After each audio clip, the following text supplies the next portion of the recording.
Good evening and welcome to Gunner Shot. Gunner Shot में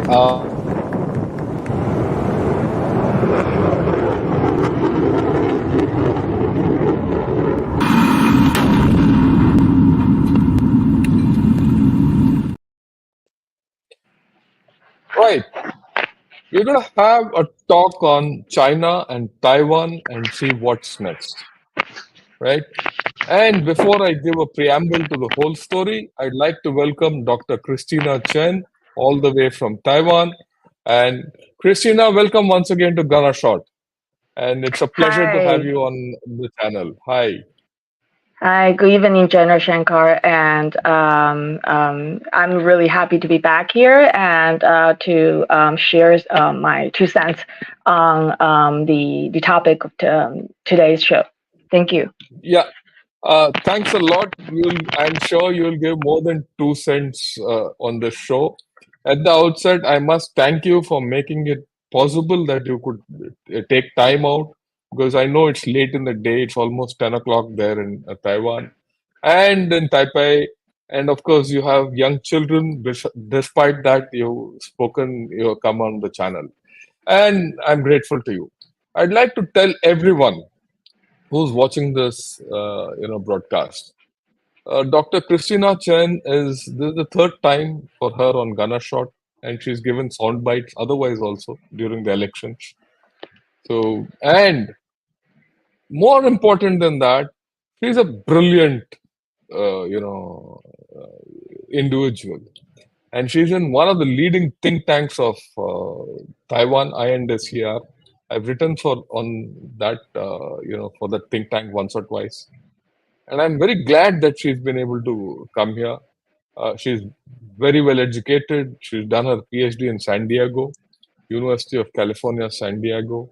And I think whenever I've spoken to her, I've got the feeling that there is someone who actually knows what she's talking about. And her specialty is China and politics in China. And we couldn't have had someone better than her to talk about what's next in between China and Taiwan. Now, the backdrop. Uh, Early this year, the elections were held in Taiwan. And as you would all know, or you would have probably forgotten, Dr. William Lai Ching-te, he's been elected as to be the next president of Taiwan. And his installation, or rather his coming into office, is going to take place on 20th of May. In this period of time, China has done a lot of nonsense. They interfered in the elections without any reservation to get their candidate in, but they've failed. In fact, I always say, who won the elections in Taiwan, the presidential election? It was Dr. William Lai Ching-te. Who lost the elections? It was China, right? It was not DPP, it was not DPP, or rather, not KMT. It was China who lost the elections. Yeah. And this loss has not gone down well in China. And after that, they've been very coercive on Taiwan, right? And a lot of air violations, a lot of naval exercises around, and this have happened as late as last week, right? And with a new president in chair, China will just up the ante because they consider Dr. William Lai Ching-te as a separatist just because he doesn't toe the communist line.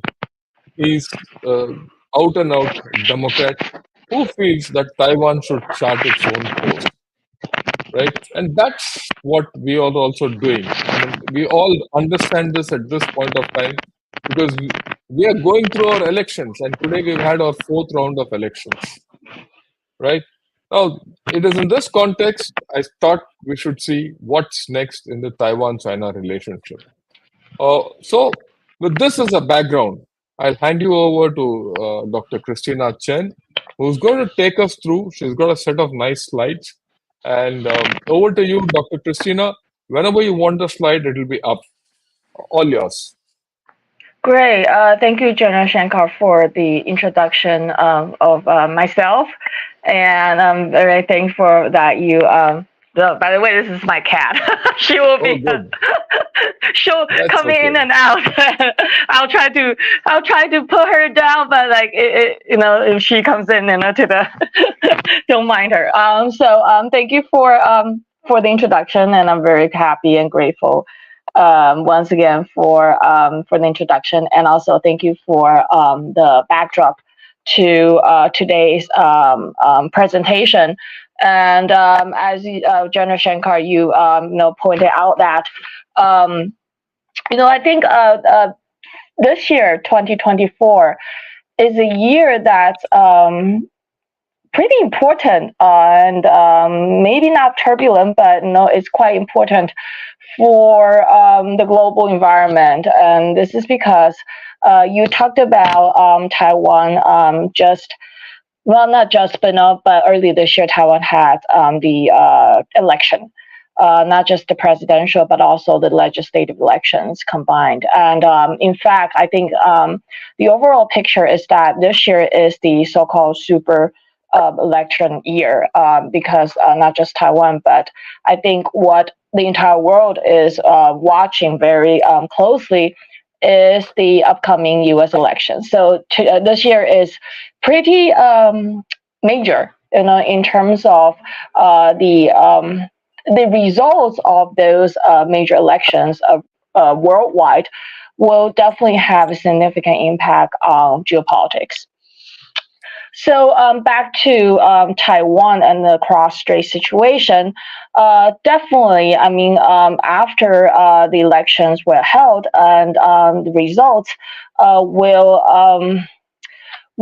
definitely have an impact on how China deals with Taiwan and also Taiwan's situation.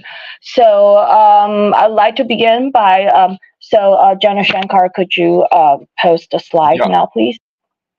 Thank you. So, yes, what's next is what many analysts and people, China watchers, cross-strait observers are interested in knowing. I would like to start off by talking a little about the strategic environment that China is facing. Next, please. Because I mean, this strategic environment will shape how China views itself vis-a-vis the world, and also it will shape how China tries to work, with Taiwan, or tries to how it deals with Taiwan for the near term. So to begin with, I think it is very safe, and many people would agree with me that China is actually facing a challenging strategic environment because if you look at the internal domestic environment of China, there's a lot of troubles, a lot of challenges in Xi Jinping's hands.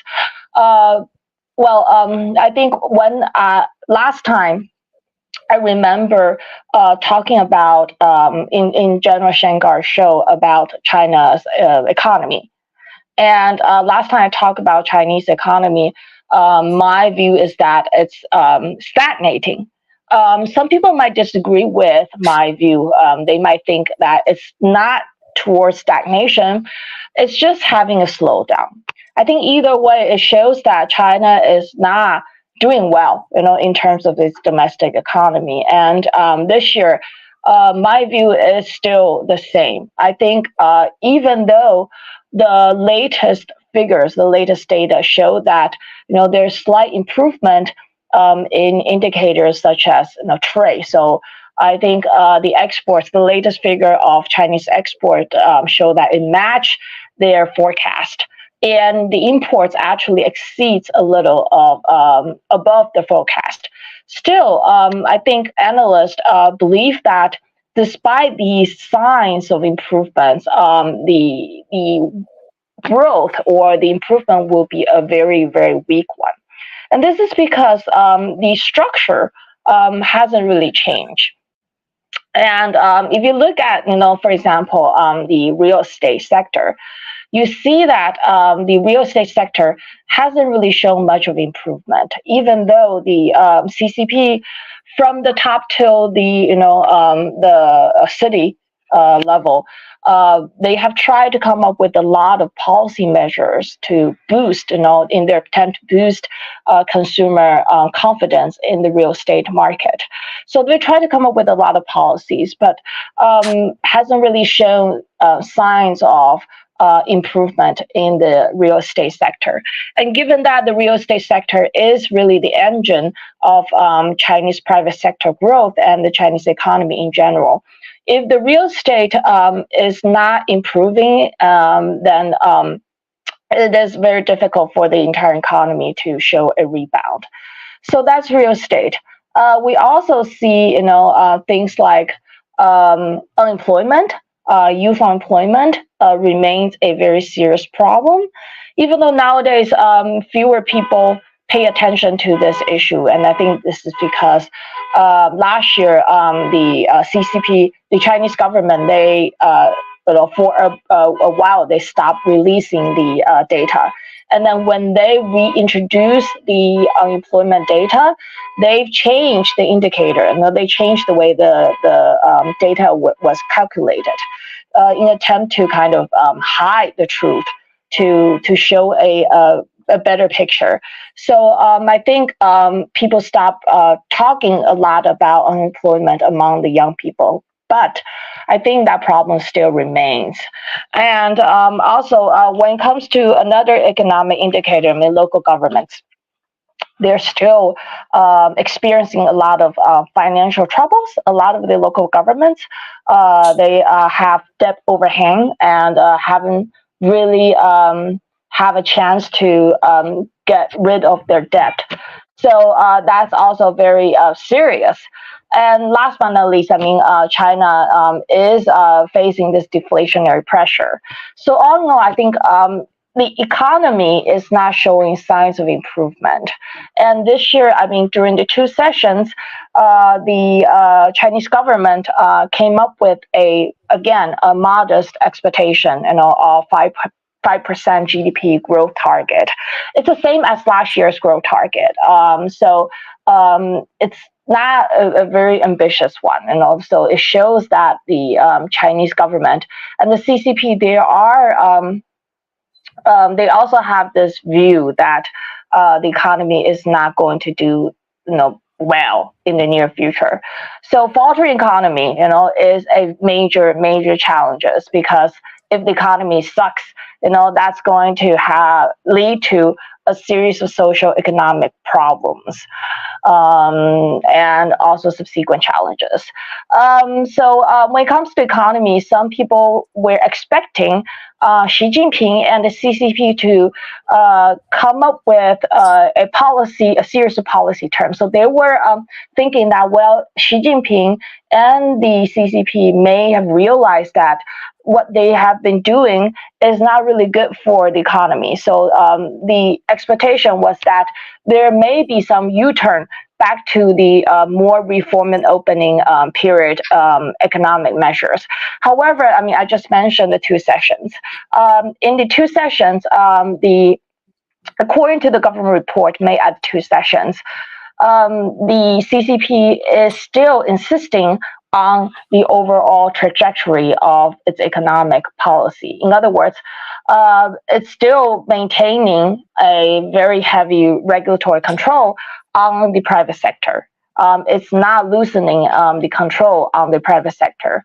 And it hasn't really shown a desire to introduce a stimulus package, something that many economists believe will help boost Chinese economy. So no stimulus packages seen, and a continuation of a strict control over China's private sector. So, government showed no intention to promote short-term growth.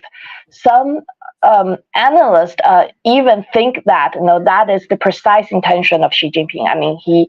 He thinks that there's no need to introduce any measures to boost the economy, and maybe he's thinking about long term, but when it comes to the economy, I think the indication is that no desire from the government part to boost the economy in the short term.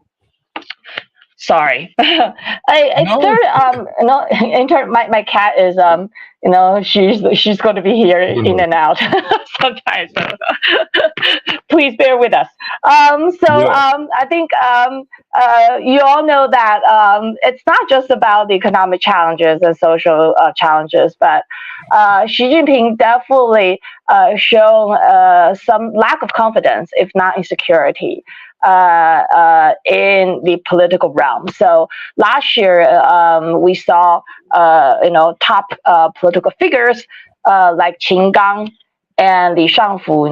They were disappeared, and out of blue, and then they were officially purged after a while of being disappeared.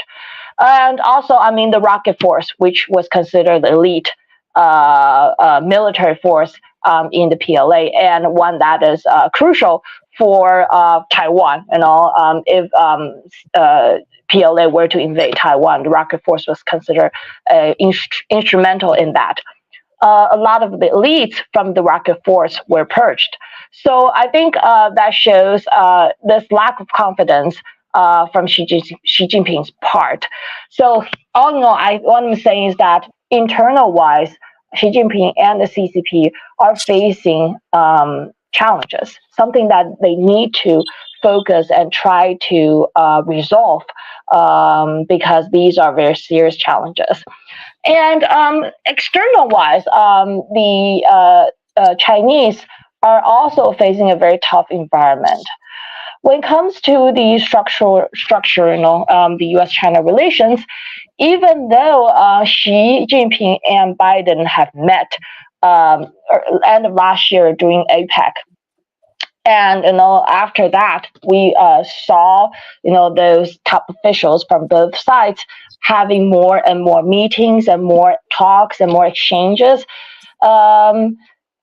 Still, I think the overall structure of U.S.-China relations remain competitive. So there's competition, and let's say take the technology as an example.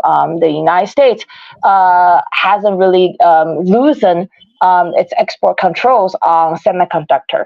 So semiconductor, there's continuing coming up with export controls to prevent Chinese access to chips. And used to be, there's more restrictions on Chinese access to advanced chips. Now, the Biden administration is considering expanding the export controls to mature legacy chips. So that really shows a active effort from the U.S. government side to prevent Chinese from developing the semiconductor and critical technologies, because semiconductors are very important for the development of critical technologies such as AI, quantum, and etc. So we see on the technology side this intent, continuation of intent from the U.S. to restrict Chinese development. And also the latest talks are no longer about semiconductor, but about another set of products, electric vehicles, solar panels, batteries. So these are also being talked by the U.S. and also EU. So EU and U.S. They are complaining, about and complaining in open about Chinese having, making this overcapacity, creating too many electric vehicles, and because the government is subsidizing those industries with heavily. So the trade of electric vehicles and solar panels and so forth, these have become the key issue and the key point of contention between the U.S. and China, and also between EU and China. Not to mention also, from the EU side and also from the US side, Blinken just visited Beijing when he was there. I think his main intention was to try to tell China stop supporting Russia, because the U.S. government has found evidence that Chinese are supporting the Russians' defense industry, to help Russia to expand the defense industry to the point that that could give them advantage on the battlefield. So, Ukraine and trade, these have become the centers for contention between the U.S. and China, also between the EU and China. So these pressures will not likely to go down in the near future. So China is facing a pretty tough external environment.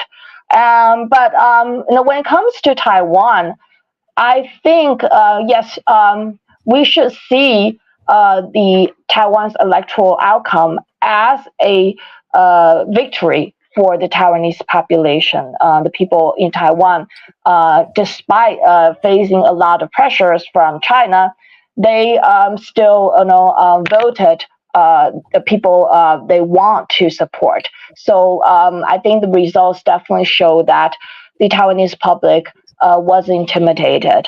So PRC's attempts to intimidate, to influence the electoral outcomes has failed. However, I think the electoral outcome also gave CCP some hope, because even though the presidential on the presidential side, DPP won. So Lai Ching-te is going to be the president for the next term. Yes, but when it comes to the legislative yuan, the outcome shows a three-way race. So DPP no longer is the majority in the legislative yuan. It has to share power with the KMT and also the third party called TPP. So given that, I think that gave China a sense of hope that it could infiltrate or try to co-opt the opposition's parties, opposition to the DPP. So I think all in all, implication, given the strategic environment that China is facing, is that when it comes to the possibility of invasion, I think the invasion scenario is less likely to happen in the near future. However, we still need to bear in mind that China will continue to ramp up its pressure on Taiwan. So we need to be to watch out for these pressures, because these pressures could escalate and could lead to some kind of conflict, even though the CCP so far does not have the intention to invade Taiwan or to conduct a large-scale conflict across the strait. Next slide, please. Yeah. Thank you. Okay, so given China's strategic environment, I think I would like to spend some time to talk about China's policies towards Taiwan. So I talked about the two sessions, which happened March this year.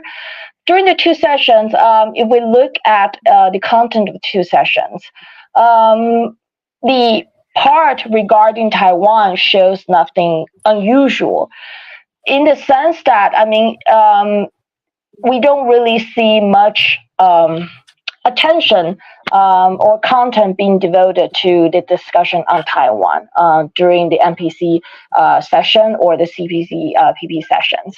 So not much talk on Taiwan.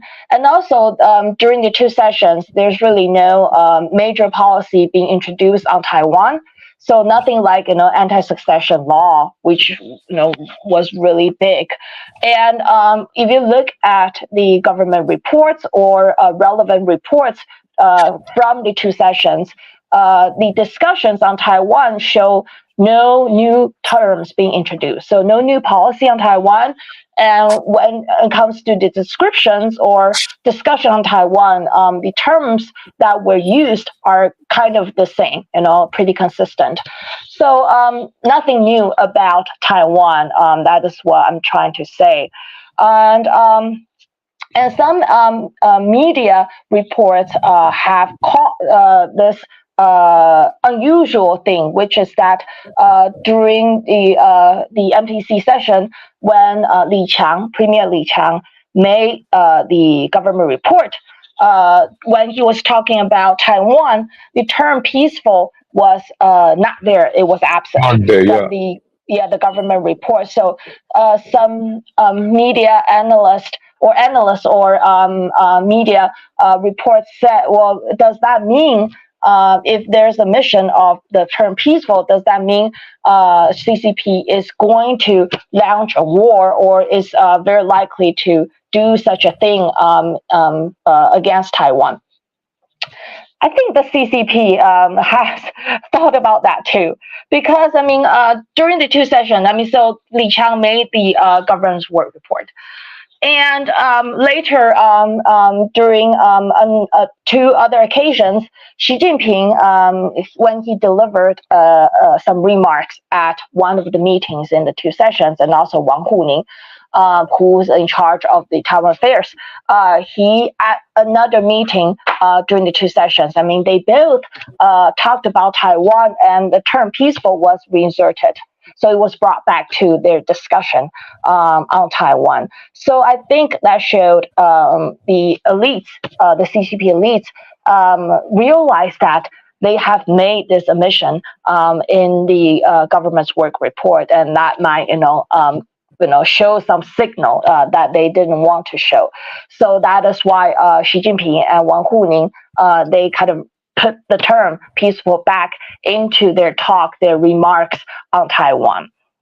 So that's one thing. And when it comes to China's policy on Taiwan, I think another indicator to look at is not based on the two sessions, but the Central Conference on Taiwan work, which took place a month before the two sessions. So during the Central Conference on Taiwan work, Wang Huning, he talked about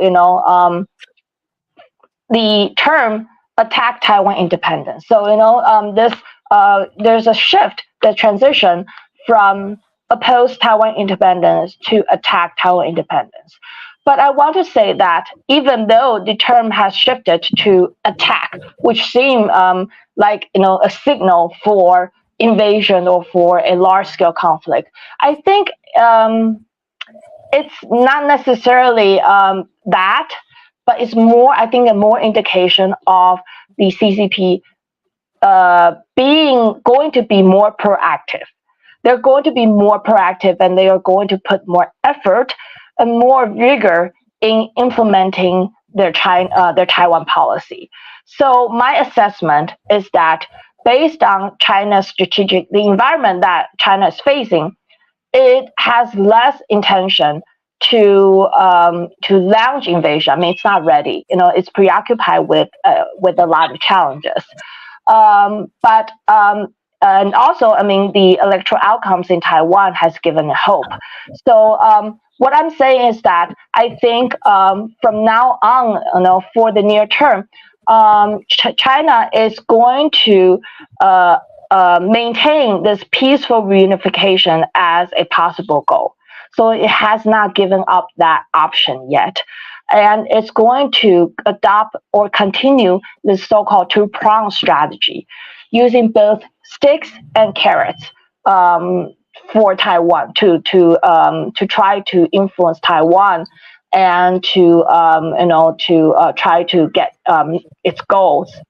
So that term "attack Taiwan independence," I think, refers to this more active implementation, more forceful implementation of the Taiwan policy. Whether it be using carrots to co-opt Taiwan or to use sticks to intimidate Taiwan. I think either way, the CCP they are going to try to be more proactive and more aggressive in implementing their strategies against Taiwan. So again, likelihood of large-scale conflict, I think, is pretty low in the near future. But we will see the intensification of hybrid warfare, okay, and coercion against Taiwan. So these coercive tactics will increase and they will intensify. Given the CCP has indicated that it's going to be more proactive in trying to influence Taiwan to try to, I guess, put more pressure on the upcoming Lai administration. Next, please.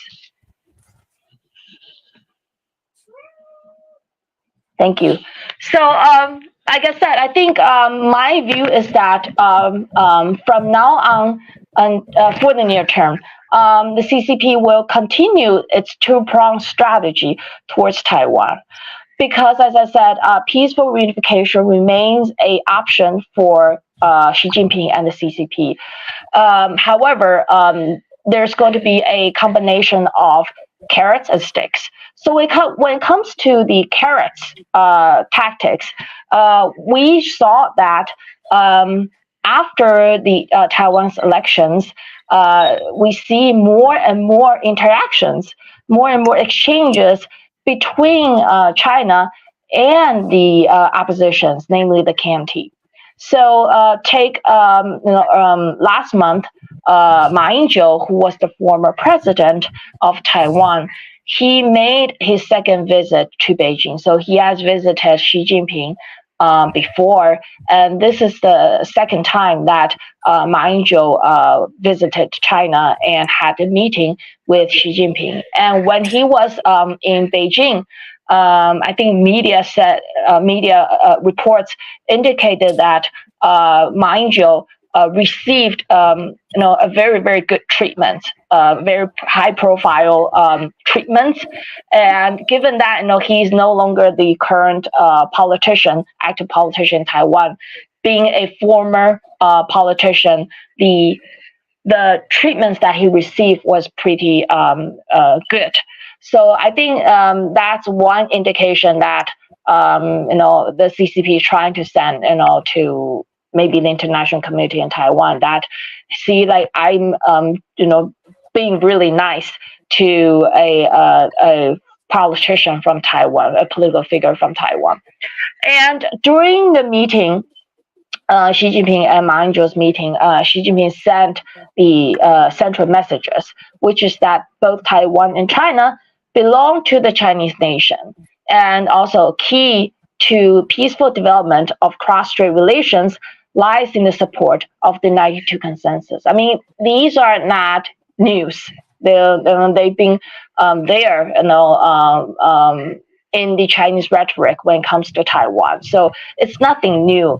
But I think it's worthwhile to mention that given the situation, the context that Ma Ying-jeou went to China to have this meeting with Xi Jinping, Xi Jinping reiterated these.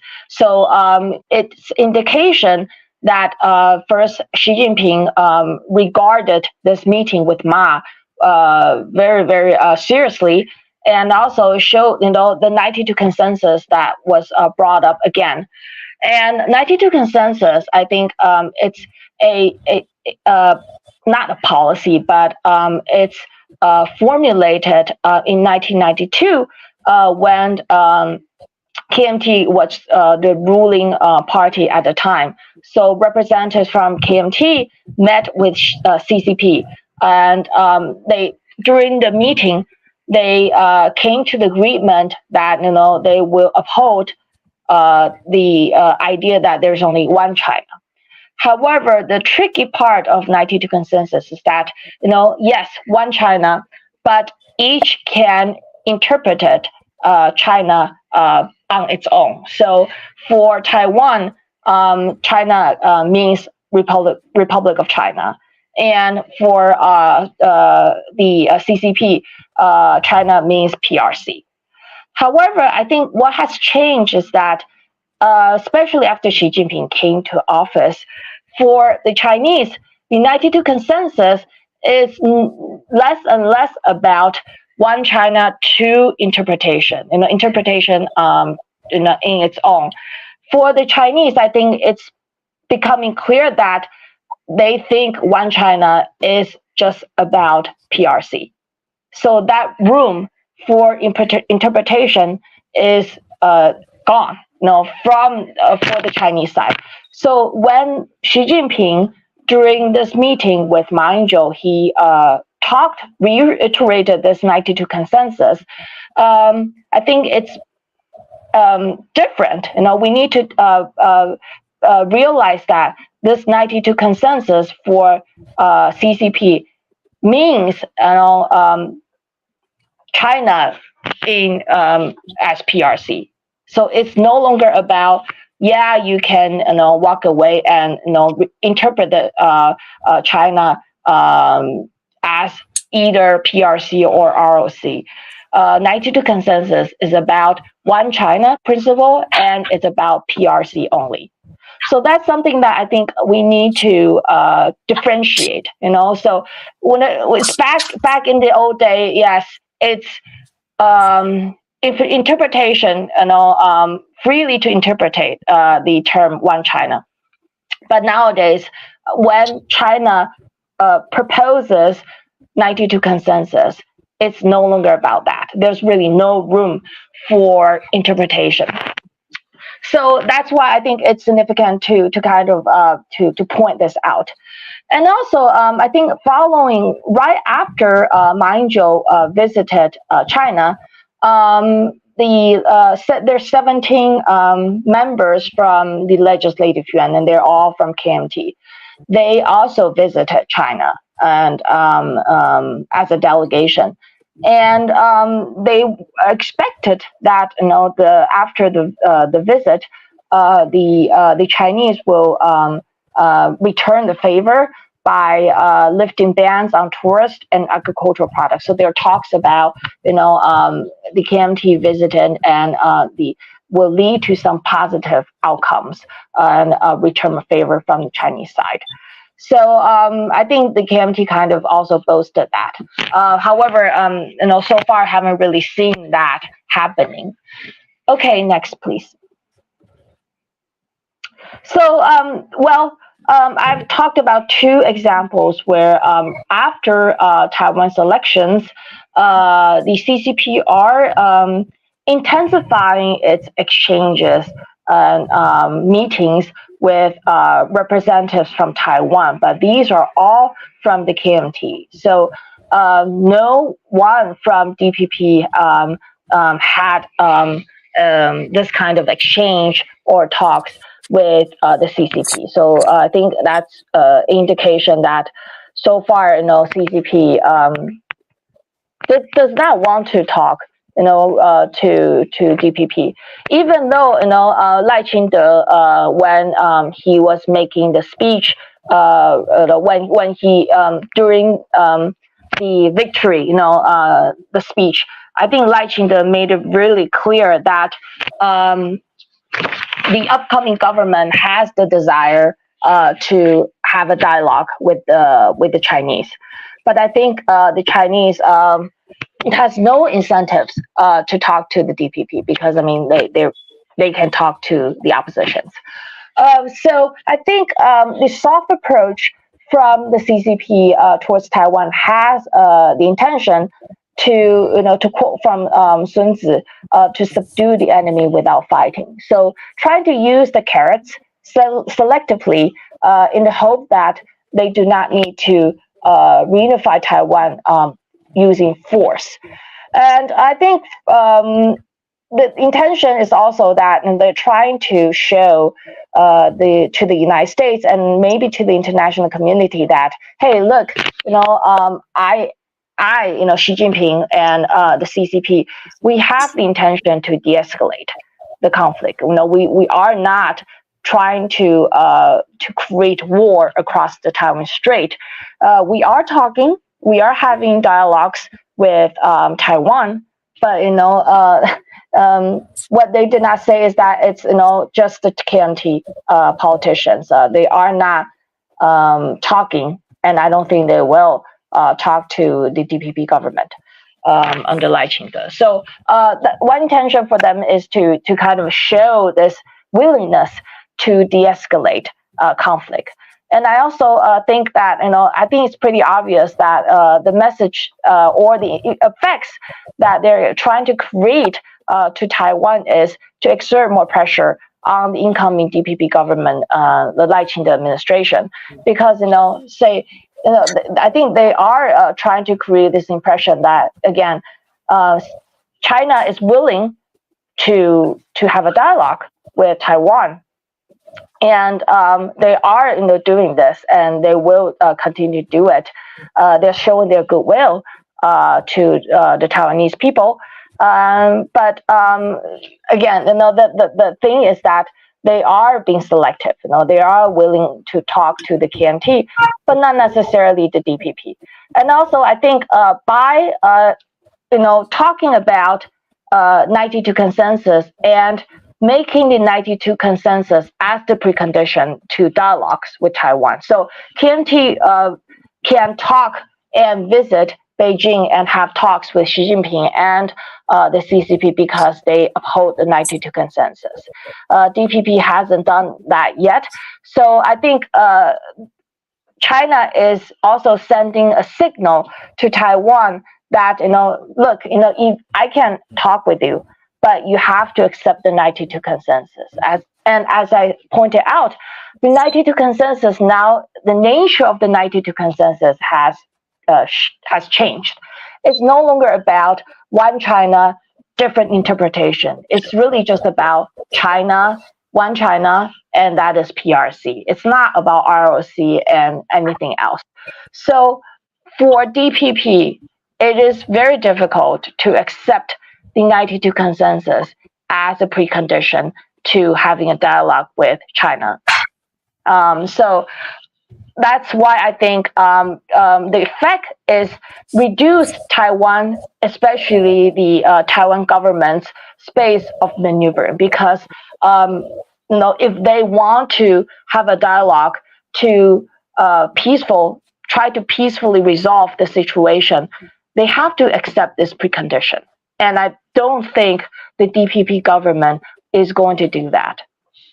So that's the second impact that they're trying to create. The third impact they're trying to create by using this carrot approach is to divide the Taiwan's public. They're trying to kind of drive a wedge to Taiwan's public, and trying to show the Taiwanese public that, see, we have the goodwill. We are interested in talking and having dialogues. We may even lift bans on your agricultural products. We may even lift bans on tourists.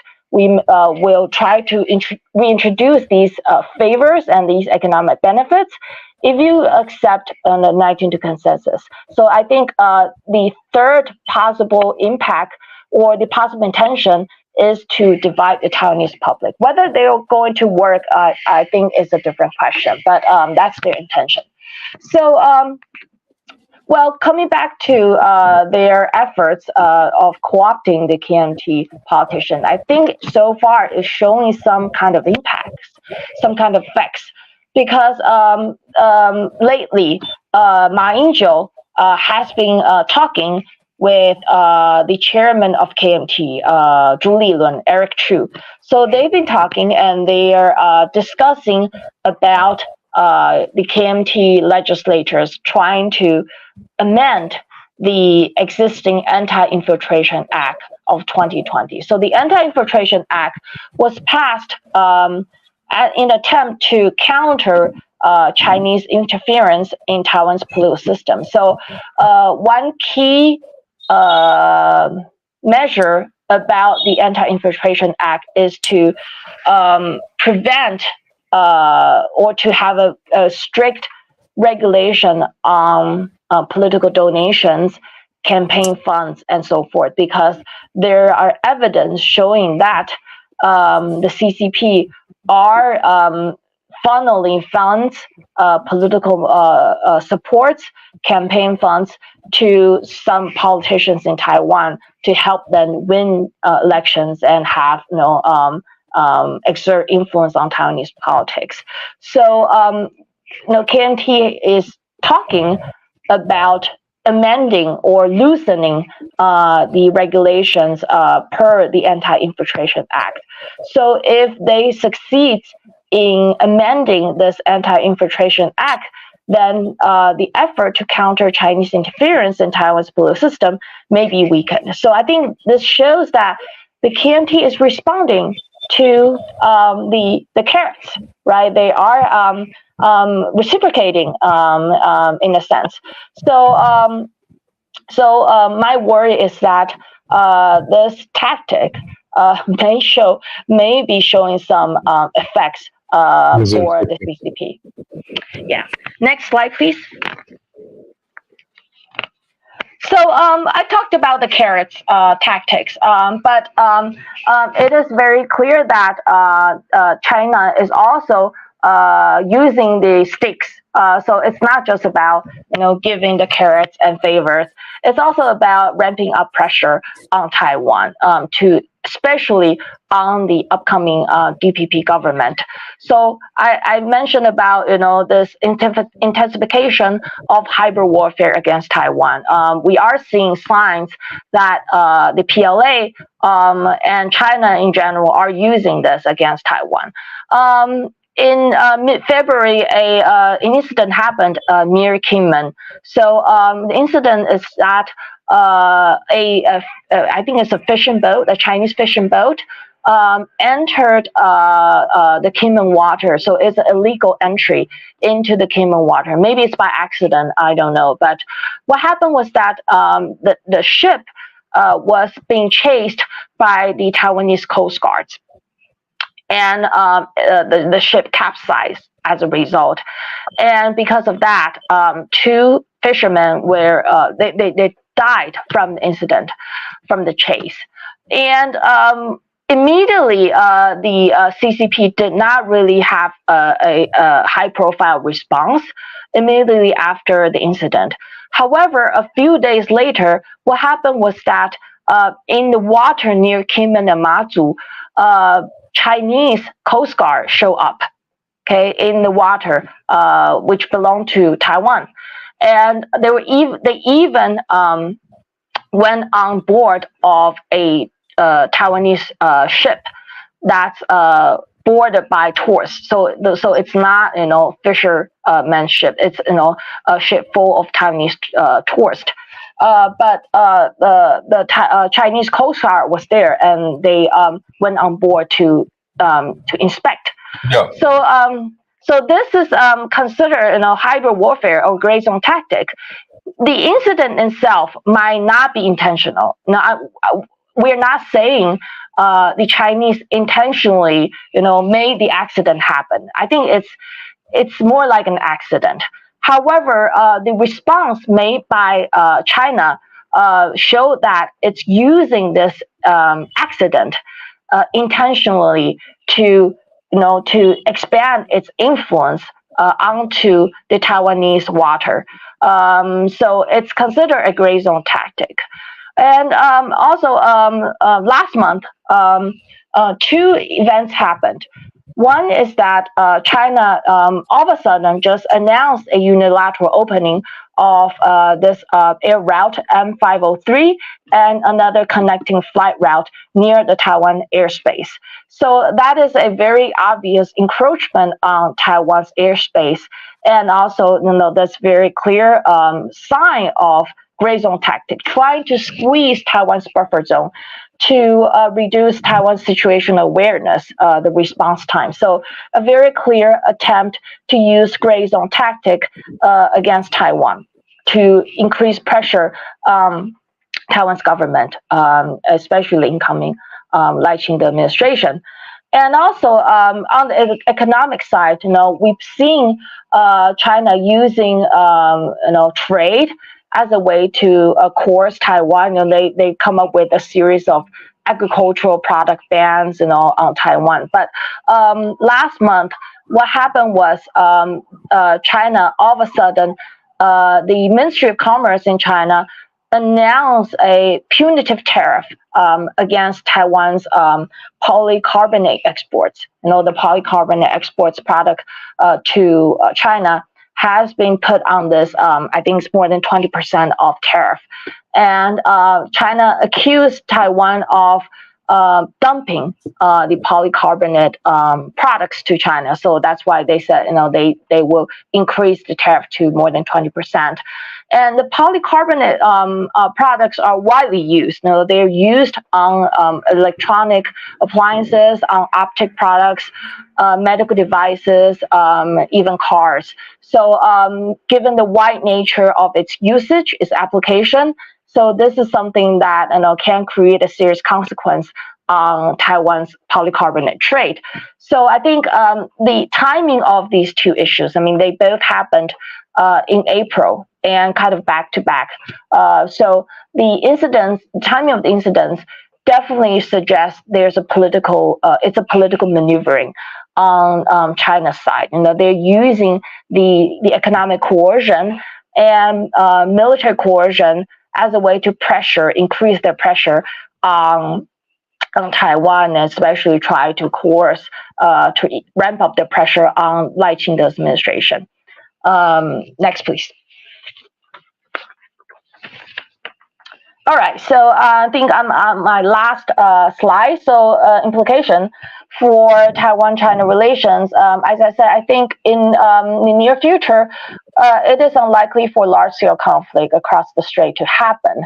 However, the examples that I showed suggest that the Chinese will continue to use both carrots and sticks against Taiwan. On the carrot side, we probably will see more efforts from China to have dialogues or have meetings with the opposition politicians, not the DPP, but KMT most likely, maybe the TPP politicians, and that's one side. But on the stick side, definitely more pressure, more coercive tactics, military tactics, economic tactics, and some people even talk about legal warfare as the next weapon used by China against Taiwan. So more attempts by China to make Taiwan a domestic rather than international issue, and to reduce international community's help. That is their goal, to reduce international community's help and to alienate Taiwan. So I'll stop here. Thank you. Yeah, thanks a lot. I think you covered the whole gamut of the equation which is existing between China and Taiwan and what's going to come ahead. Let me ask you a few questions. Sure. The last slide which you said, China's attempt will be to make Taiwan a domestic issue and ensure that it doesn't become an international issue. So in this regard, what can India do to help Taiwan? So I think my answer is that I think my understanding is that border disputes is something that also India is also concerned about it. So I think one possibility is that India, I think it's just to try to voice its concern about this and to kind of highlight India's experience in this matter, border dispute, this long-term border dispute with between India and China, and how China is using a variety of ways to coerce India to try to to do this. I think one possibility, as I said, is to draw comparison to make this parallel more obvious, so that one thing is that maybe that would help people in India to become more aware of the situation that's happening in Taiwan. I think people in India have already increased their awareness given what's happening recently. So what I'm saying is that I think the more the better. So there's parallels drawn between India and Taiwan to show that we are on the same boat, that we are all both facing increasing pressures from China, and this pressure is military, yes, but it also comes in different forms. So I think that's one way to kind of draw the comparison, to highlight the similar experiences that both India and Taiwan face, and so we have a common target to deal with, or to try to come up with a response to. Yeah, I think, in my own opinion, there's a lot of room for India and Taiwan to cooperate. Maybe Mm-hmm. INDCR can consider this Yes. as to how to fight the Chinese narratives and how to build a counter narrative against China's coercive tactics, Right. right? And especially in view of the fact that, if you remember some time back, they came out with a new standard map with a, from the 9 dash line, it's now become a 10 dash line, and a large part Yeah. of India, they've shown this thing. Maybe it's time for us to start talking on this and, convert it from just talk into some kind of a legal warfare option, Mm. right? Maybe we could talk about this when we have our discussion. And for everyone, I would like to tell everyone, and I've just proposed to Dr. Chen that, between their think tank INDCR and our think tank, which is CASA and Clause, right? We will have panel discussion, and how maybe, I mean, the topic I'd leave it to INDCR, what you want. But my thing is how more cooperation between India and Taiwan. That's what my thrust line would be. Okay. The second thing which I want to ask you, and is this. They're taking out a lot of military action which is coercive in nature. Is it visible to the common people in Taiwan? Do they feel it, or is it something which is just reported in the media? And it's one thing for people like you and me who are aware of it to react and analyze and all that. But what is the effect on the common people? Because it's ultimately the people of Taiwan who will decide what to do regarding going one way or the other with China. Okay, about that one, I think people are aware. Well, I think looking back to history, I think for people in Taiwan, we are really used to the coercive tactics, the military intervention from Taiwan. I mean, as early as in the 90s.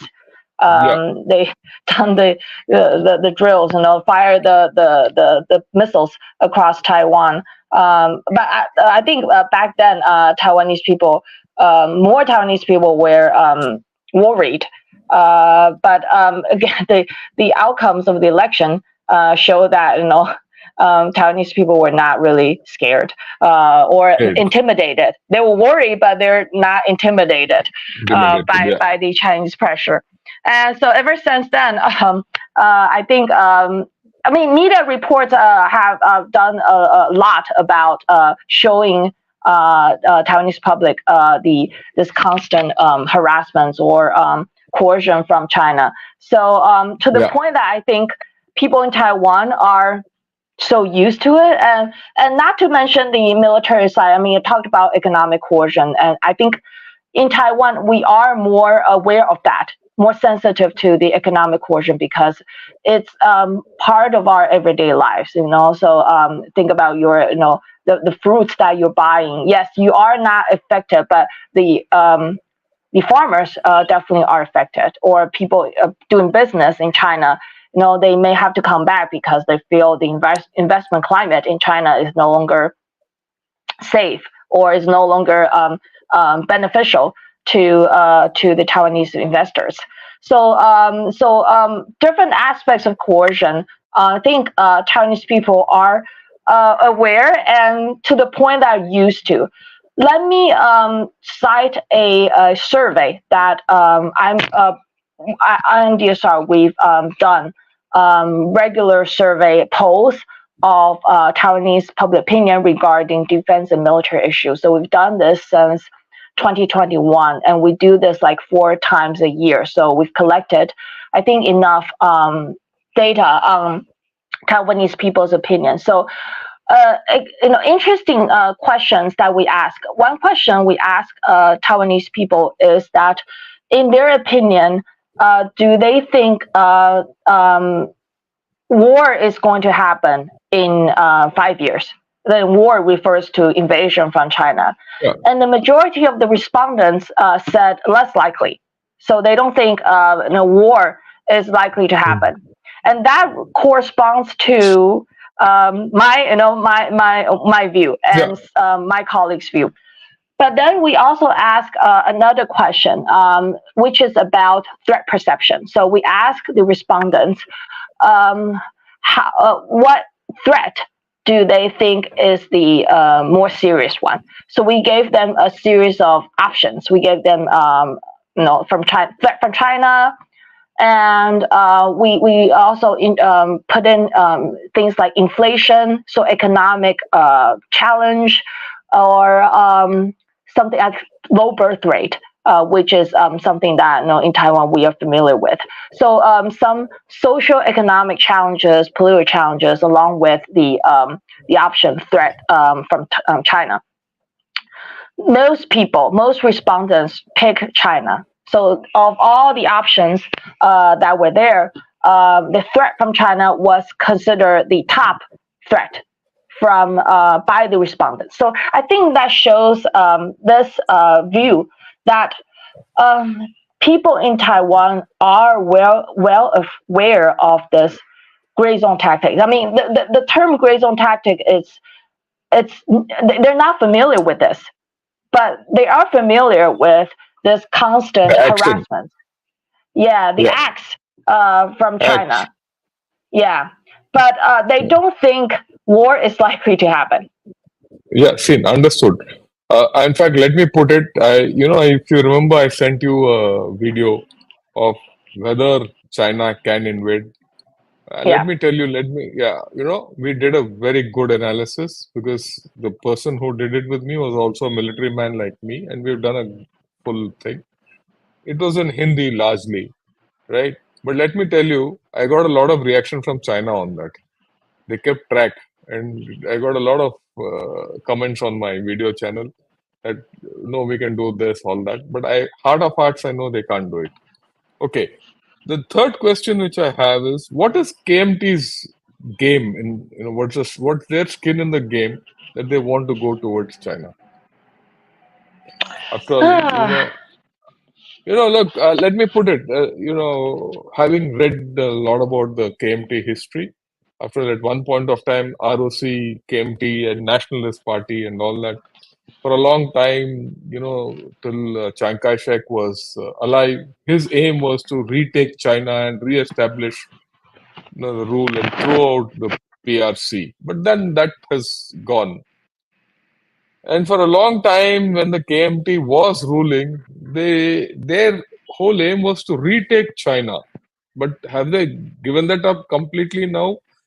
If they have or not, why are they going towards China? Is it to go back, take China into democracy or something, or they have an agenda, or just they want to become communists? I think KMT has changed a lot. Okay. Yes. Okay, I mean, back in history, it's 国共战争, right? The civil war that took place in mainland China between these two parties. I mean, they were enemies. but and then look at how things have evolved. I mean, and they are work try to cooperate with each other. So the nature of the relationship has definitely shifted, transformed a lot, and I'm not sure about if Ma Ying-jeou is considered a representative of the KMT policy platform. I mean, his view, is pretty controversial, I think, for a lot of Taiwanese, because I mean, he personally thinks you can call him pro-China because I think he believes that there's no need to deter China.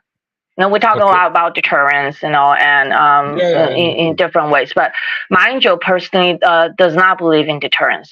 His view is that we're just too small. China is huge, so no matter what we do, we can't deter, we can't defeat, we can't deter. So why bother? So the best way is not to deter, but to just have a dialogue. And I think the tricky part is that to him, even if China is showing itself as a threat, China is no longer hiding its intention. 92 consensus has shifted to just one China PRC. Even that, Ma Ying-jeou still believes in dialogues with China, and I think that's why Xi Jinping had a talk with him, because I think to Xi Jinping, Ma Ying-jeou is the perfect candidate to have a dialogue with. But yeah. But I don't know. I used to think that Ma Ying-jeou's his stance on cross-strait relations is kind of an outlier, that he's a loner or outdated in the KMT. But given the recent developments inside KMT, I don't know. Maybe his view is becoming more mainstream within the KMT, and maybe they think that it's worthwhile to share this view, to have this kind of view, because maybe I don't know, maybe they think that by having that kind of view, they will be the one having access to this dialogue negotiation with China, because DPP the CCP is not going to talk to DPP. So DPP, or even maybe. Okay, I get that point. Oh, next question I have is, look, while everyone talks that China's first priority, the highest priority is reunification with Taiwan, peacefully or by force, they have a situation developing in Philippines. After all, every day there's some problem in Philippines. What is the sense of that problem in Taiwan? Around the Second Thomas Shoal and the Sabina Shoal, there are everyday water cannons being fired, boats banging each other, and a lot of accusations against each other. A lot of backdoor negotiations have come out on the open. And so, what is your sense of this whole story? Will that end up in a war there? Because if it ends up in a war, Taiwan, they can't come. That is something that's there's going to be a lot of a lot of tensions happening in the Philippines, South China Sea, and I think while the United States is doing a lot to work with the Philippines government, and the Philippines government is doing the cooperations there, so an attempt to diffuse tension in the South China Sea. Hopefully that will not escalate. And okay. Yeah, we'll leave it at that. Fine, no problems. This is a bit of a tricky question, but it's interesting, right? It says, assuming that China and Xi do replace USA and Biden as the global leader. This is presumptive. It will not happen, but then it's our option. Sure. What would be the five main geopolitical geoeconomic fallouts for the rest of the world to deal with. How do you think things will change if China does, become the number one tomorrow? Mm, It might not be well, five, but how do you think things will change? well, China's view of the world is, well, first of all, I think it's going to lead to a decline in democracy, given that China is, it's a non-democratic, and I personally think it's from authoritarian to totalitarian. Some people think it's dictatorship. Some people like me think it's towards totalitarian. So either way, I think overall decline in democracy, because China will, given the nature of the regime, it's going to expand its influence and to make others more like itself. So expansion of the Chinese political systems to other parts of the world. So an export of authoritarianism or totalitarianism. That's one thing. And with that, then you'll be likely to see a decline in values associated with democracy. So think that we cherish, freedom, and freedom in different ways. That I think will suffer as a result, because look at what's happening in China right now. I think less and less, definitely less and less freedom, and that will also lead to, which is kind of paradoxical, but if that happens, then what's happening to China right now is not only a regression in its political system, but also a more isolation. So China is, if you look at its economy, I think it's what people don't understand why Xi Jinping is insisting on, his directions towards the economy, more and more control, and which leads to less and less growth. But he's so insistent. And one possibility is that he thinks security matters, so economy growth does not matter. So what he's doing is to insulate the Chinese economy. So people in Europe talk about de-risking or decoupling. The term decoupling. I think that term actually applies to the Chinese economy pretty well. So China, what Xi Jinping is doing now, and what he's about to do, is to create this decoupling of the Chinese economy from the rest of the world. So I think if this hypothetical situation happens, if China becomes the leader and it's exporting its values and systems towards the other parts of the world, maybe it will lead to this paradoxical results of not a unison or not alliances, but more and more kind of an autarkic order. Everyone Yeah, on his own, to his own, for I his own. think that's the major point. Yeah. Next is ask a question for Taiwanese guest. What do people of Taiwan think of Xi Jinping compared to the previous leaders of PRC? Do they consider him similar or an extremely dangerous leader by Chinese standards or by your standards? By my How does standards, Xi Jinping is definitely dangerous. Yes, some people think he's more like Mao Zedong. I kind of share that view, because he really likes Mao Zedong, and a lot of the things that he's done and he's been doing actually makes me wonder if he copies from Mao Zedong? Mao's thought. Yeah. So when you're talking about comparing to the previous leader, Mao Zedong is definitely one. But we were talking about leaders like Deng Xiaoping or Jiang Zemin. These he's definitely different from them, because Deng Xiaoping is the one who really opened China's doors to the entire world. Yeah. So Xi Jinping, even though it's ironic, because during the beginning of his term, there are people who wonder if he's a reformer. He's going to bring China to further reform. There's actually this speculation, this view But he actually took China to the opposite direction. So Yeah. compared to He's Mao, reform he's reformed it in the opposite manner. oh yeah, Yeah. he's a reformer, Yes. but in the opposite direction. Opposite Yeah, direction. Okay. yes. Now, you heard a lot of external pressures on China, but what about internal one, if at all there is any, in China?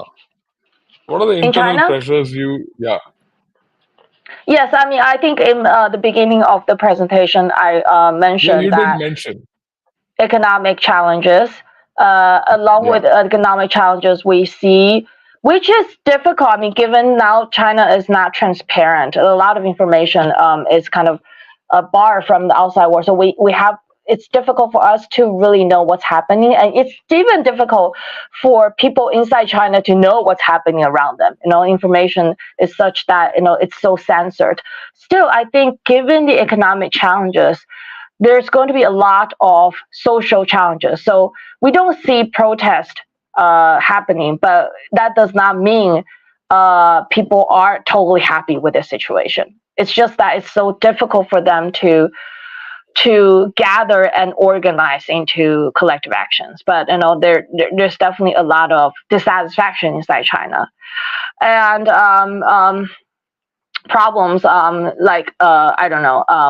Unemployment, and I talk about unemployment, and young people are suffering. And so far, we don't see another white paper movement. The speculations that young people in China are kind of not having this vigor. They are kind of just staying home and giving up.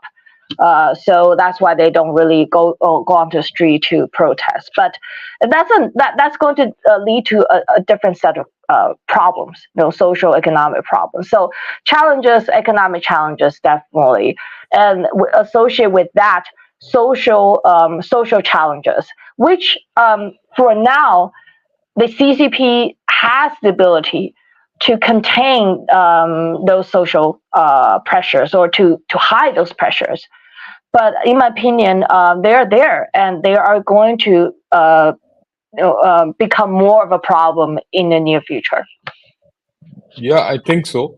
I also feel that as things happen, because I analyzed their demographic problems, in Yeah, great yeah, detail, right? hmm And in fact, right, I've written a couple of articles also on them.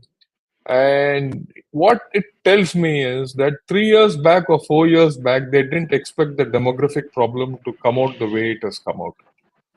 And it is only going to get worse.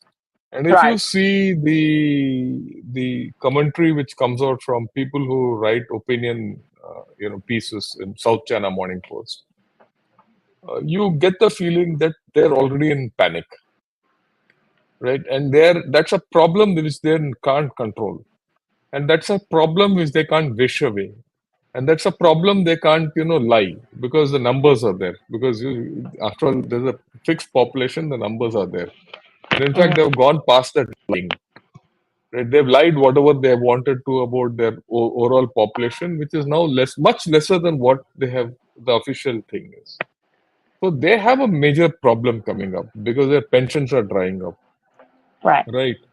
And I don't know if you saw, there was an article by in the Diplomat, I think, about how the Chinese have changed, the Communist Party has changed China.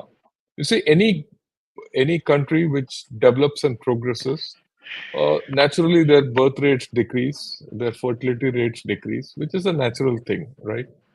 But in this case, the psyche of the Chinese people have changed.